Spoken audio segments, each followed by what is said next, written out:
শাশুড়ি পেল উচিত জবাব। বলি বৌমা, এই কেমন ধারা ঝুল ঝাড়তেছো তুমি? বাপের বাড়ি থেকে কি এইটুকুও শিক্ষা পাও নাই?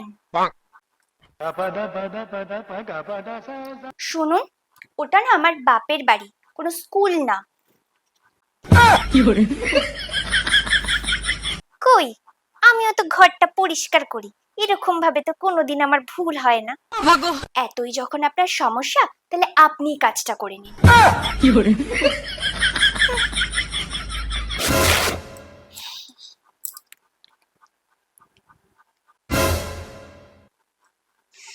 কি অলক্ষণে একটা মেয়ে আনলাম, সারাক্ষণ মোবাইল নিয়ে বসে থাকে।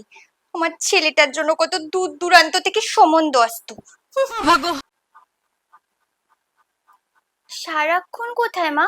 আমি তো এইমাত্র সমস্ত কাজ সেরে মোবাইল নিয়ে এসে বসলাম। আর হ্যাঁ, আশেপাশের লোকেরা আপনার ধারে কাছে ঘেঁষবে কি করে? সবাই তো আপনার স্বভাব চরিত্রটা খুব ভালো করে জানে। মা, আমি একটু শপিং এ যাচ্ছি বন্ধুদের সাথে।